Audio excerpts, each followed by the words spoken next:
Hello, everybody.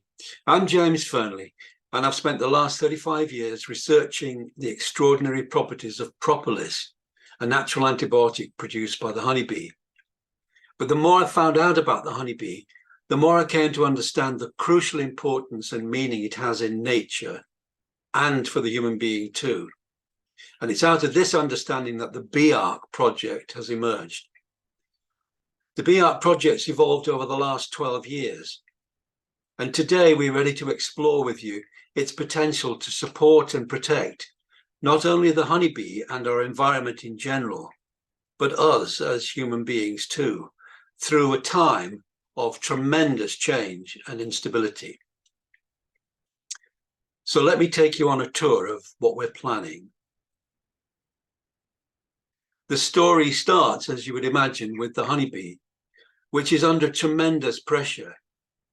It's really at its worst in the United States, where in 2012-13, 31% of all the honeybees disappeared and presumably died. This is something called colony collapse disorder. Now, colony collapse disorder is an extraordinary phenomenon.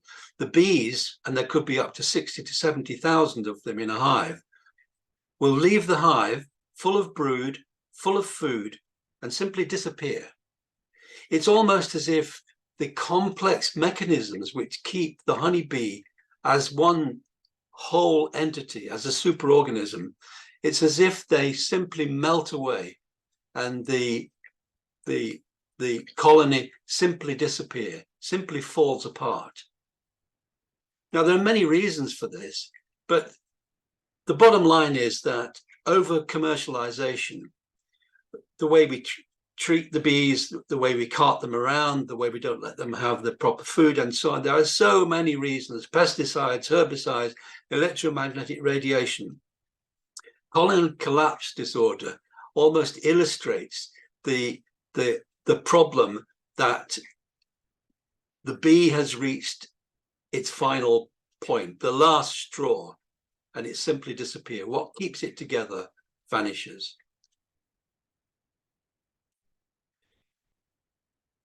And, you know, we have to recognize that the human being in today's world also is undergoing tremendous changes.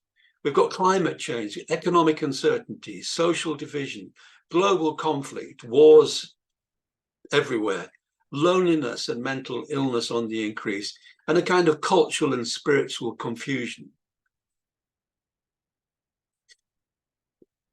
We could ask, you know, have we got colony collapse disorder? Are we facing that sort of final moment where what keeps us together as communities and as individuals could suddenly vanish, and we no longer have the capacity to remain as coherent community groups? So what is it that's at the center of the BeeArc? Well, I think what's at the center is that we've come to recognize the critical role of the honeybee in nature.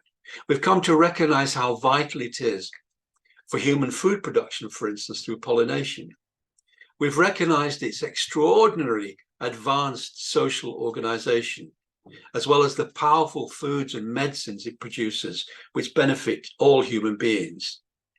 But more than anything, I think I've come to recognize the sort of inspirational, cultural, and spiritual meaning of the honeybee, something which I think can nourish us all if we can reflect on it.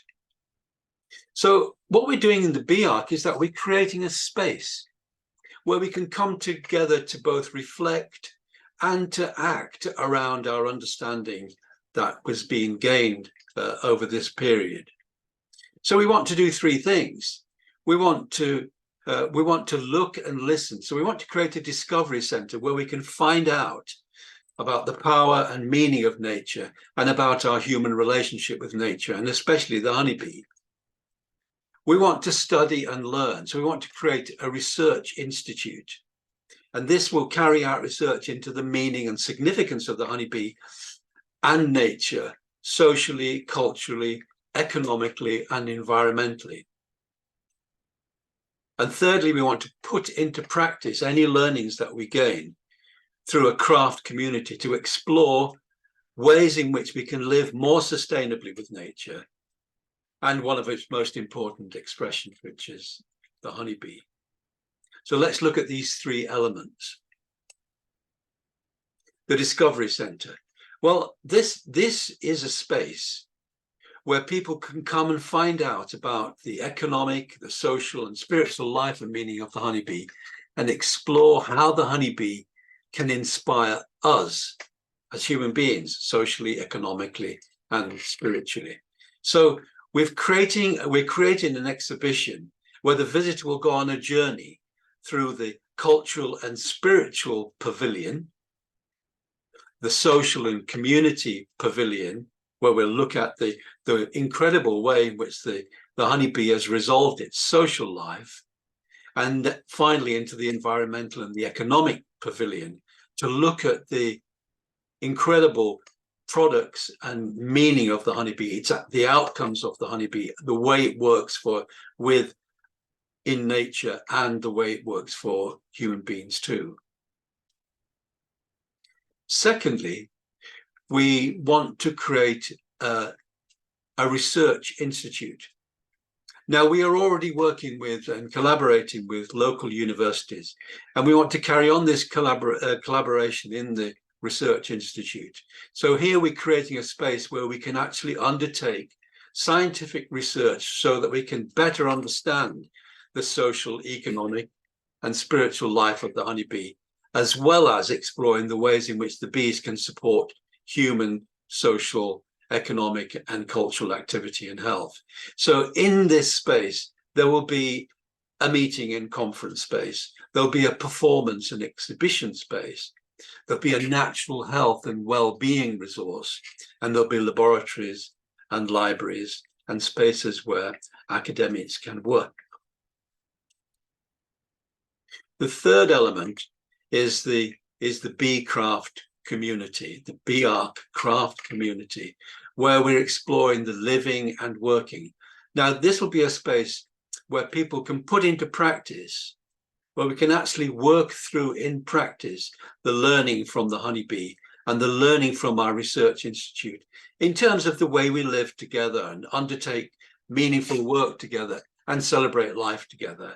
So in the BeeArc craft community, there'll be a living space, a retreat space, a space where people can get away and reflect in a way in which it's very difficult to do in today's world. There'll be craft workshops, a garden, and we will be exploring life through the celebration of festivals. So the BeeArc is both a local and a global project, but more than anything, it's here to nourish our local community and our regional community. How will it do this? Well, economically, it will be providing meaningful work for local people. We'll be supporting local businesses. We're developing opportunities to develop collaborative community economics, projects which enable us to work together to resolve our economic requirements and needs. And we'll be providing environmental monitoring, very, very important in these days. Culturally, there'll be access to cultural and educational resources, events, and so on. But there'll be access in the community to others with shared ideas, interests, and concerns. And there'll be access to natural health and well-being resources. Socially, there's the opportunity to develop shared interests and activities. There'll be the opportunities to learn new skills in a social setting. And simply, there'll be the opportunity to meet and talk and eat and share with other human beings in our local community. But as I said, the project is not just a local project, it's a global project too. And the project is supported by around 20 global ambassadors around the world. Here are the images of 6 of them. So the BeeArc is being promoted by these global ambassadors in their own countries as a model for developing regenerative social, economic, and cultural ideas.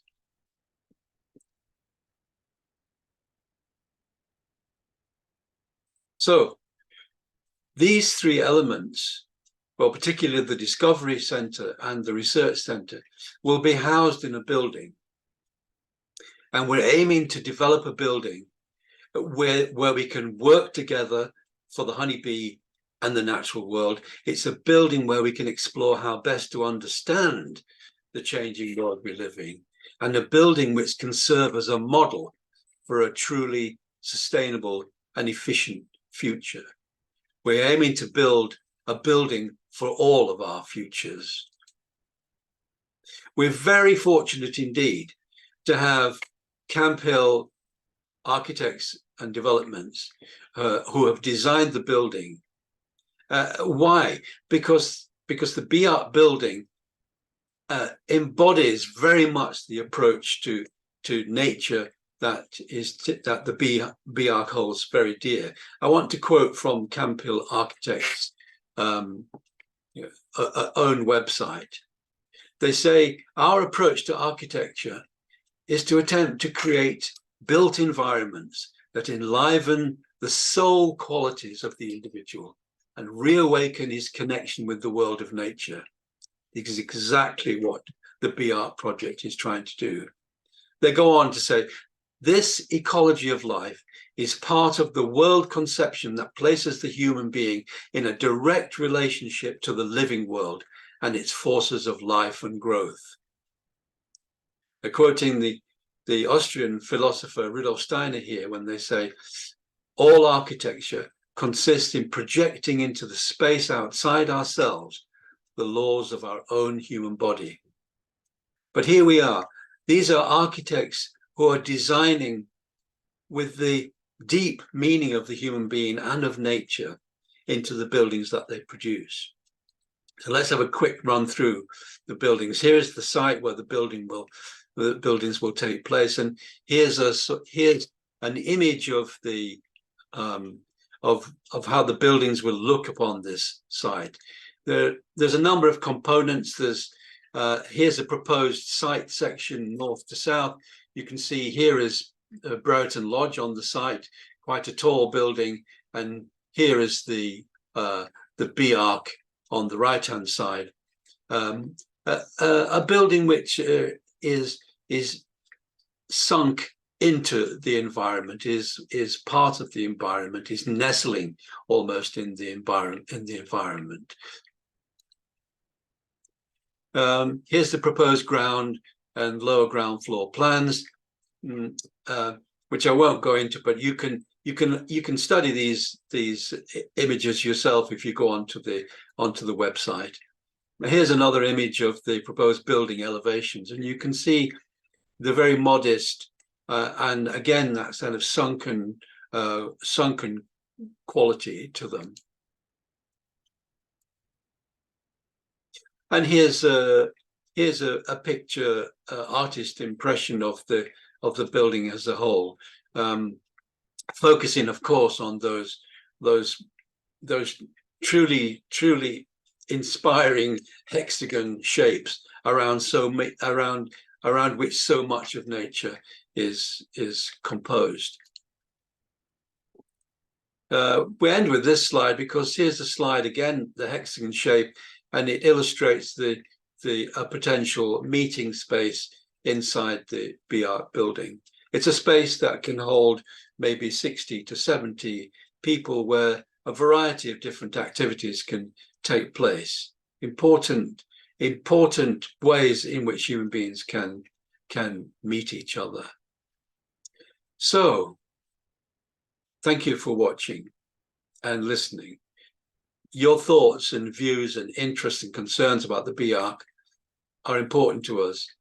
We'd like you to share them with us, if you will. So if you're present at one of the physical information days, there's one in Goathland Village Hall, please share your thoughts with our specialist consultants, John and Clive from Great Potential. If you're viewing this presentation online, then please let us have your thoughts via the SurveyMonkey questionnaire at www.beearc.com. Once again, thank you for watching, and we look forward to hearing your thoughts about the BeeArc.